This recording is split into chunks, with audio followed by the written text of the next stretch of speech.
नमस्कार, मी विजय कदम आपल्या सर्वांचं एज्युकेट टू इंडिया ग्रुपमध्ये स्वागत करीत आहे। तर इतिहासाची लेक्चर सिरीज चालू आहे। मधला काही कार्यकाळ लेक्चर सिरीज थांबली होती, बट ठीक आहे, इथून पुढे चालू राहील। सायंकाळी 6 वाजता तुमच्यापर्यंत मी लेक्चर पोहोचवण्याचा काय करणार आहे तर प्रयत्न करणार आहे। सकाळी 8 वाजता तुमच्यापर्यंत करंट अफेअरचं लेक्चर येतच आहे, तेही लेक्चर्स बघा। आणि आजपर्यंत झाले सर्व लेक्चर जे आहे त्याची लिंक खाली डिस्क्रिप्शन बॉक्समध्ये मी देईल, ठीक आहे। आणि आपलं एज्युकेट टू इंडिया ग्रुपच्या टेलिग्राम चॅनल जॉईन करा, करंट अफेअरच्या नोट्स मी तर अपलोड करत आहे। तर चला आपण चालू करूया। आज आपण काय बघणार आहोत तर 1857च्या उठावाची कारणे बघणार आहोत इथे आपण। पण 1857च्या उठावाची कारणे बघण्यापूर्वी आपले या 1857च्या उठावासंदर्भात एकूण 3 लेक्चर राहणार आहे। पहिलं लेक्चर जे आहे आत्ताचं आपण बघत आहे ते कारणासंदर्भात राहील। दुसरं जे आहे ते ॲक्च्युली जो उठाव झाला होता त्या उठावाच्या बाबतीमध्ये त्याची पार्श्वभूमी कशा पद्धतीची होती, म्हणजे सुरुवात कशी उठावाची झाली होती आणि कोणता नेता कोणत्या भागातून या उठावाला काय करत होता, शह देत होता, ते बघणार आहोत। आणि तिसरा जो मुद्दा आहे, तिसरं लेक्चर जे असणार आहे ते 1857चा उठाव जो आहे तो फेल का झाला, याच्यामध्ये अपयश का आलं। तर हे 3 लेक्चर जे आहे ते 1857च्या उठावासंदर्भात आहेत, ठीक आहे। तर चला आपण वन बाय वन कोणती कोणती कारणं होती ती बघू। या इथं तुमच्या पुढे काय दिले तर मी नोट्स दिलेल्या आहेत। आता आर्थिक कारणे याच्यामध्ये पहिलं उदाहरण काय दिलेलं बघा, दिल्ली सल्तनत किंवा मुघलांच्या बरोबर तुलना केलेली आहे। हे बघा, इतिहासामध्ये आपण गेलो तर दिल्ली सल्तनत असेल, मी दिल्ली सल्तनतच्या अगोदरही आपण म्हणलो की इराणी गटातील काही, अफगाणी गटातील काही लोकांनी भारतावरती राज्य केलं, पण भारतावरती त्यांनी राज्य जरी केलं असलं तरी भारतातील जी संपत्ती आहे ती भारतामध्येच खर्च गेली। उदाहरणार्थ आपण दिल्ली सल्तनतचा विचार केला तर दिल्ली सल्तनतमध्ये बरेच गुलाम घराणं होतं, तुगलक घराणं होतं, अशी बरीच घराणे होती। त्या घराण्यांनी भारतावरती राज्य केलं, पण भारतामध्येच त्यांनी संपत्ती मिळवली, भारतामध्येच ती खर्च केली। त्यामुळे भारतामध्ये एवढा आर्थिक तणाव निर्माण झालेला नव्हता। मुघलांच्या बाबतीमध्ये विचार केला तर आपण बाबरपासून घेतला तर इवन दो शेवटपर्यंत, मी म्हणेल की औरंगजेबापर्यंत विचार केला, कारण तिथून पुढचे जे काय आहे ते मुघलांच्या कार्यकाळाचा ऱ्हासच होता। पण या मुघलांच्या कार्यकाळामध्ये पण त्यांनी त्यांच्या संपत्तीला काय केलेलं आहे तर भारतामध्येच खर्च केलेलं होतं, संपत्ती भारतातच मिळवली आणि भारतीयांच्यावरतीच खर्च केली। त्यामुळे त्यावेळेलाही भारतामध्ये आर्थिक संकट आलं होतं किंवा आर्थिक तणाव निर्माण झाला होता असं काही नव्हतं। पण ब्रिटिशांनी काय केलं बघा, भारतीयांची संपत्ती जी आहे भारतामधून संपत्ती मिळवली आणि ती ब्रिटनमध्ये जाऊन त्यांनी खर्च केली। आणि याचा तोटा काय झाला विचार करा, या भारतामध्ये 100 रुपये आहेत आणि 100 रुपयेच भारतामध्ये खर्च होत आहेत, भारताचं काही नुकसान आहे का, नाही। पण ब्रिटिशांनी काय केलं की भारतामध्ये 100 रुपये जे मिळत आहेत ते बाहेर घेऊन गेले आणि इकडे ब्रिटनमध्ये त्यांनी काय केले ते 100 रुपये खर्च केले, म्हणजे भारतीयांना काय भेटलं, शून्य। आणि इथूनच आर्थिक वाईट परिस्थिती भारतामध्ये सुरुवात व्हायला चालू झालेली होती। ओके, म्हणजे आर्थिक कारणामधली पहिली स्टेप की दादाभाई नौरोजी यांच्यामार्फत पण म्हणली होती, ड्रेन ऑफ वेल्थ असं म्हणलं होतं। भारतीयांची संपत्ती हे ब्रिटिशर्स ब्रिटनला घेऊन जात होते आणि तिकडे ते खर्च करत होते, ठीक आहे। पहिलं मी म्हणेल की आर्थिक जे कारण आहे, आर्थिक संकट जे आहे या परिस्थितीमुळे उभा राहिलं होतं। 1857च्या उठावाची जी ठिणगी आपण म्हणाल की छोटीशी, इथून ही चालू झालेली होती। दुसरा मुद्दा जो होता तो भारतीय जो माल होता, या भारतीय मालांच्या वरती ब्रिटिशांनी सर्वात जास्त कर आकारले जात होते। आता याचं पण उदाहरण देतो बघा, एखादा प्रोडक्ट, एखादी वस्तू भारतीयांनी तयार केलेली असेल आणि त्या वस्तूची किंमत समजा 100 रुपये असेल। आता ही वस्तू जी आहे काही मशीनवरती तयार केलेली नाहीये भारतीयांनी, ती जर ब्रिटिशांच्या मार्फत एखादी वस्तू तशाच पद्धतीची तयार केलेली असेल मशीनवरती तर त्याची किंमत जी असणार आहे ते 50 रुपये असणार आहे। आता ही 100 रुपये आहे, ब्रिटिशर्स काय करायचे की याच्यावरती इवन दो मी म्हणेल की 100% म्हणजे 100 रुपयाला 100 रुपये टॅक्स लावायचे, म्हणजे या वस्तूची किंमत झाली 200 रुपये आणि ही वस्तूवरती साधारणतः 10% टॅक्स लावायचे, म्हणजे किती झाली याची 60 रुपये किंमत झाली। मग आपण साधारणतः वस्तू कोणती खरेदी करणार आहे तर हीच वस्तू खरेदी करणार आहे, कारण स्वस्तात भेटत आहे आणि त्यामुळे भारतीय मालावरती जास्त कर लावल्यामुळे भारतीय माल खरेदी करणाऱ्यांचं प्रमाण काय झालं होतं तर कमी झालेलं होतं, ठीक आहे। हे आपल्याला दुसरं कारण भेटलं। तिसरं कारण काय बघा, शेतीवरील कर जे आहेत या ब्रिटिशांनी खूप वाढवलेले होते। ब्रिटिशांना काय हवं होतं, ब्रिटिशांना फक्त भारतीयांच्याकडून पैसा, संपत्ती याच गोष्टी हव्या होत्या। मग शेतीवरती जास्त कर त्यांनी आकारले, या करामुळे शेती करणं पण त्यावेळेला परवडत नव्हतं। बघा, एक विचारात घ्या, जी जमीनदारी पद्धत वगैरे होती ब्रिटिशांच्याच कार्यकाळामधील, परमनंट सेटलमेंट सिस्टीम वगैरे होती, तर याच्यामध्ये समजा एखाद्या व्यक्तीला 10 पोती जर धान्य झालं असेल तर 9 पोती ब्रिटिशांना द्यावं लागत होतं आणि 1 पोतं त्याच्याकडे स्वतःकडे राहायचं. काय याच्यामध्ये काय शेतकऱ्यांचं किती मोठं नुकसान केलं जात होतं. हे 9 पोती जे धान्य होते ते ब्रिटिशर्स काय करायचे, मार्केटमध्येच विकायचे आणि ते पण त्याच्या 100-200 पट किमतीने विकायचे. म्हणजे शेवटी शेतकऱ्यांनीच उत्पादित केलेले जे काय अन्नधान्य जे आहे ते खरेदी करण्यासाठी कितीतरी जास्त अमाऊंट खर्च करावी लागत होती. मग शेतकऱ्यांच्या वरती एक अशी वेळ यायची ही शेती करण्यासाठी कर्ज काढणे आणि हे कर्ज जे आहे ते व्यापारीच द्यायचे. ब्रिटिशर जे ट्रेडर्स वगैरे असायचे ना, या व्यापाऱ्यांच्या मार्फतच कर्ज दिलं जात होतं. आणि समजा कर्जाची रक्कम जर परत केली नाही तर या शेतकऱ्यांच्याकडून त्या जमिनी हस्तगत केल्या जात होत्या ब्रिटिशांच्या मार्फत आणि त्या जमिनी मग आपण म्हणू की भाडे तत्वावरती पुन्हा या शेतकऱ्यालाच दिल्या जात होत्या आणि त्याच्यातून पण ते उत्पन्न घेत होते. म्हणजे तुम्हाला कळतंय का की आपल्या देशाला कशा पद्धतीने ब्रिटिशांच्या मार्फत लुटायचं प्लॅनिंग केलेलं होतं ते एकदम या 1857च्या उठावाच्या कारणाच्या आधारावरती आपल्याला समजत आहे. ठीक आहे. इथं जो दिलेला आहे 4था मुद्दा आपण बघत आहोत. 4थ्या मुद्द्यामध्ये काय सांगण्यात आलेलं आहे की भारताची पारंपरिक जी उद्योग प्रणाली जी होती ती पूर्णपणे नष्ट झालेली होती. बघा, हातमाग असेल, हस्तउद्योग जो म्हटलेला बघा, हस्तउद्योगाचा ऱ्हास झालेला होता. का हस्तउद्योगाचा ऱ्हास झालेला होता?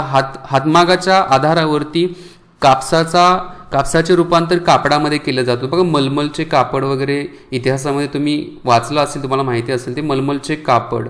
तर ही अशी एकदम एक्स्ट्रा ऑर्डिनरी हस्तकला असणारी लोक भारतामध्ये होते. पण या कापडाला ऑप्शन ब्रिटिशांनी काय केलं की त्यांच्या ज्या काही हँडलूम इंडस्ट्रीज ज्या आहेत ब्रिटनमधील त्यांच्यातर्फे ते काय करू लागले, कापड भारतात आणू लागले. त्या कापडाची किंमत समजा 10 रुपये असेल आणि हस्तकलेच्या हाताच्या मार्फत कापड जे तयार केलेले असेल त्याची किंमत समजा 100 रुपये असेल. लोक खरेदी कोणतं करणार, 10 रुपयेवालाच खरेदी करणार आहेत ना, शेवटी परवडलं पाहिजे आपल्याला. आणि त्यामुळे जे हस्तउद्योगांच्या मार्फत एक उदाहरण दिलं, हस्तउद्योग कापडांच्या बाबतीमध्ये, इतर वस्तूंच्या बाबतीमध्ये पण हस्तउद्योग जे होते ते पण नष्ट होऊ लागले होते. पूर्णपणे पारंपरिक उद्योग प्रणाली जी होती भारतातील नष्ट होत चाललेली होती. इंडियन ओरिजिन जे उद्योग होते ते नष्ट होत चाललेले होते. त्याच्यामध्येच करांचा प्रकार आला बघा, महालवारी पद्धत होती, त्याचबरोबर जमीनदारी पद्धत होती, रयतवारी पद्धत होती आणि या पद्धतीच्या आधारावरती वेगवेगळ्या प्रकारचे कर या ब्रिटिशांच्या मार्फत भारतीयांच्याकडून घेतले जात होते. ठीक आहे. म्हणजे आर्थिक ही एवढी कारणं आहेत, या कारणामुळे 1857च्या उठावाला एक प्रकारे प्रेरणा भेटली होती. आता बऱ्याच रायटर्सची वेगवेगळी मत आहे. 1857चा उठाव म्हणजे सैनिकांचा बंड फक्त आहे, याच्यामध्ये शेतकऱ्यांचा सहभाग नव्हता, काही म्हणतात शेतकऱ्यांचा सहभाग होता, काही म्हणतात बरेच रिझन्स बरेच सांगितले जात आहेत. बट मला जे मुद्दे सांगायचे आहेत तुमच्यापर्यंत, हे मुद्दे मी टू द पॉइंट सांगण्याचा प्रयत्न करत आहे. पुढे बघा आणखी काय सांगण्यात आले. बघा, शेतीवरील ताण वाढलेला होता. आता शेतीवरील ताण कसा वाढला बघा, एक म्हणजे हस्तकलेचा ऱ्हास झालेला होता. त्याचबरोबर जे काही छोटे मोठे उद्योग जे होते, उद्योग व्यवसाय जे होते, या उद्योग व्यवसायांचा पण ऱ्हास झालेला होता. मग इथं जे काम करणारे जी लोक आहेत त्यांना ऑप्शन कोणता, पोटाच्यासाठी आपण म्हणू की अन्नधान्य किंवा स्वतःचा डेली खर्च काढण्यासाठीचा उपाय कोणता, तर शेतीवरती भर. आणि शेतीवरती भर, त्यामुळे शेतीवरती ताण वाढलेला होता. कारण ऑलरेडी शेतीतून जे उत्पन्न येत होते ते ब्रिटिशर्स गोळा करून घेऊन जात होते. त्याच्यामध्ये हस्तउद्योग, इतर उद्योग व्यवसायाची लोक होती ते शेतीवरती अवलंबून राहिले. त्यामुळे जेवढं राहिलेल्या लोकांना, शेतकऱ्यांना मिळत होतं त्यांचं पण मिळण्याचं प्रमाण कमी झालेलं होतं आणि त्यात कमी उत्पादन होत होतं. कमी उत्पादनाचं कारण म्हणजे आहे पावसाची परिस्थिती असेल, त्याचबरोबर दुष्काळाची परिस्थिती असेल आणि याच्यामधून उपासमार, त्याचबरोबर रोगराईची सुरुवात असेल. मग शेतावरती जे अन्नधान्य उत्पादित केले जातात त्याच्यावरती रोगराई असेल, लोकांच्यावरती वेगवेगळ्या प्रकारचे रोग, प्लेग असेल, कॉलरा असेल, अशा टीबी असेल, अशा विचित्र रोगांना सुरुवात झालेली होती. त्यामुळे खूप विचित्र पद्धतीने भारताची आर्थिक अवस्था त्यावेळेला झाली होती. 1857च्या अगोदर, मी म्हणेन 1857 नंतर पण तीच परिस्थिती होती. ज्या वेळेला 1947ला ब्रिटिशर्स भारतीयांना सोडून गेले त्यावेळेलाच बऱ्याच अशा मोठ्या नेत्यांनी वाक्य पण काढलेलं होतं बाहेर की ब्रिटिशांनी भारतीयांना पूर्णपणे लुटून घेऊन गेलेले आहेत. आता भारतीयांना उपासमारीच्या या कार्यकाळामध्ये ढकलून गेलेले आहेत आणि याच्यामधून भारत हा देश मोठा तयार होईल हे काय आपण सांगू शकत नाही. अशा बऱ्याच राजकीय नेत्यांनी स्टेटमेंट दिली होती. पण बघा, आपल्यामध्ये लढण्याचं प्रमाण खूप खतरनाक आहे आणि लढत लढत आपण इथंपर्यंत आलेले आहोत आणि इथून पुढे पण आपण लढतच पुढे जाणार आहोत. कारण ते आपल्या काय आहे तर रक्तात आहे. ठीक आहे. हे झालं आपलं आर्थिक कारणाच्या संदर्भात. आता आपण दुसरा बघणार आहोत ते आहे राजकीय कारणे. आता राजकीय कारणामध्ये मी 1757चं जे प्लासीचं जे युद्ध होतं त्याच्या संदर्भात सगळी माहिती सांगितली होती. प्लासीच्या युद्धामध्ये ब्रिटिशांनी भारतीय जमिनीवरती पाऊल ठेवला होता, भारतीय राजकारणामध्ये प्रवेश केलेला होता. 1764 मध्ये जे बक्सारचं युद्ध झालं होतं, या युद्धामध्ये तो जो ठेवलेला पाऊल होता ते त्यांनी काय केला होता, मजबूत केलेला होता आणि हळूहळू संपूर्ण देशावरती त्यांनी नियंत्रण करायला सुरुवात केलेली होती. याच्यातच बघा जो लॉर्ड वेलेस्ली आला होता 1799 मध्ये, या लॉर्ड वेलेस्लीच्या मार्फत काय करण्यात आलं होतं तर तैनाती फौजेचा करार करण्यात आलेला होता. म्हणजे भारतामध्ये जे राजे होते, राजे रजवाडे होते, तर जे प्रिन्सेस वगैरे होते राजे, तर त्यांचे राज्यामध्ये काय राहील, ब्रिटिशांची सेना राहील. थोडक्यात ब्रिटिश सेनेच्या मार्फत त्यांना संरक्षण दिलं जाईल. त्याच्या बदल्यामध्ये ब्रिटिशांना ठराविक रक्कम दिली जाईल. त्याचबरोबर या सैनिकांचा खर्च वगैरे त्या राजांच्या मार्फत केला जाईल. आता याच्यातून तोटा काय झाला, राजांच्या मार्फत जी स्वतःची आर्मी मेंटेन केली जात होती, ती आर्मी मेंटेन करायचा काही इथं प्रश्नच येत नाही. त्याच्यातून हळूहळू ब्रिटिशांचे जे ब्रिटनमध्ये जे सैनिक होते ते हळूहळू काय भारतामध्ये वाढत गेले आणि भारतीय राजांची जी सेना होती ती हळूहळू नष्ट होत गेली. ठीक आहे, म्हणजे तैनाती फौजेचा करार असेल. त्याचबरोबर याच्यातून हळूहळू प्रत्येक राज्याच्या राज्यकारभारामध्ये इंटरफेअर करायला ब्रिटिशांच्या मार्फत काय केली होती, सुरुवात केलेली होती. ज्या वेळेला लॉर्ड डलहौसी आला, या लॉर्ड डलहौसीच्या मार्फत वारसा हक्क नामंजूर करण्यात आला. आणि वारसा हक्क नामंजूरचे एक उदाहरण म्हणजे आपली सातारची गादी असेल त्यावेळेला, त्याचबरोबर झाशीची राणी जी होती त्यांची जी गादी होती, याच्यामध्ये संस्थाने खालसा करायला पण सुरुवात केली होती, वारसा हक्काला नामंजूर पण करायला सुरुवात केलेलं होतं. कारण ब्रिटिशांच्या डोक्यामध्ये साम्राज्य विस्ताराचं एक मोठं खूळ त्यावेळेला शिरलं होतं आणि त्यांनी भारतीयांचा जो प्रदेश होता खूप अशा मोठ्या प्रमाणामध्ये हस्तगत केलेला होता. बऱ्यापैकी भारत जो होता तो भारत, पाकिस्तान, बांगलादेश, ब्रह्मदेश जो आहे, आता जो म्यानमार आपण म्हणतोय, अफगाणिस्तान जो होता काही रिजन, हे सर्व जे रिजन जे आहेत एकत्रित ब्रिटिशांच्या ताब्यात आलेले होते. आणि त्यामुळे या भागामध्ये राहणाऱ्या लोकांच्यावरती ब्रिटिशांनी अन्याय केला होता आणि त्या अन्यायामुळे लोकांच्या मनामध्ये, त्याचबरोबर इतर जे राजकीय नेते होते त्यांच्या मनामध्ये, राजे रजवाड्यांच्या मनामध्ये ब्रिटिशांच्या संदर्भात एक नकारात्मक विचार निर्माण झालेला होता. ठीक आहे, आता याच्यामध्येच भारतामध्ये ऑलरेडी काही सत्ता होत्या बघा. मुघलांची सत्ता होती, मराठे होते, शीख होते, राजपूत होते, पण या सत्तांचा ऱ्हास झालेला होता. कारण अंतर्गत वाद असेल, मुघलांच्या सत्तेचा ऱ्हास होण्याचं कारण म्हणजे अंतर्गत वाद, मराठ्याच्या सत्तेचा वाद म्हणजे सगळ्यांना माहिती आहे अंतर्गत वाद, शीखांच्या बाबतीमध्ये पण अंतर्गत वाद आणि राजपूतांच्या बाबतीमध्ये पण अंतर्गत वाद, म्हणजे मराठे, शीख, राजपूत यांच्या अंतर्गत वाद. आणि या कारणामुळे भारतामधील ज्या इतर सत्ता ज्या होत्या त्या सत्तेचा नाश झालेला होता. ठीक आहे, आता तिसरा मुद्दा जो आहे तो प्रशासकीय कारणे, प्रशासकीय ऍडमिनिस्ट्रेटिव्ह रिजन, कारण कोणते रिजन कॉजेस आपण म्हणू तर करप्ट पोलीस प्रशासन, एकदम भयंकर करप्ट पोलीस प्रशासन होते. जिल्हा प्रशासन पण करप्ट होतं आणि त्यावेळची जी न्याय व्यवस्था जी होती ती पण करप्ट होती, भ्रष्टाचार प्रवृत्तीची होती. कारण सर्वच्या सर्व ब्रिटिशांच्या बाजूनेच निकाल लावले जात होते. एखादा जरी इनोसंट जरी असला तरी पोलिसांच्या मार्फत त्यालाच अटक केली जात होती. जिल्हा प्रशासन जे होते ते ब्रिटिशांच्या मार्फत चालवलं जात होतं. त्यामुळे शेतकऱ्यांच्यावरती, सर्वसामान्यांच्यावरती अन्याय अत्याचार तर होतच होते.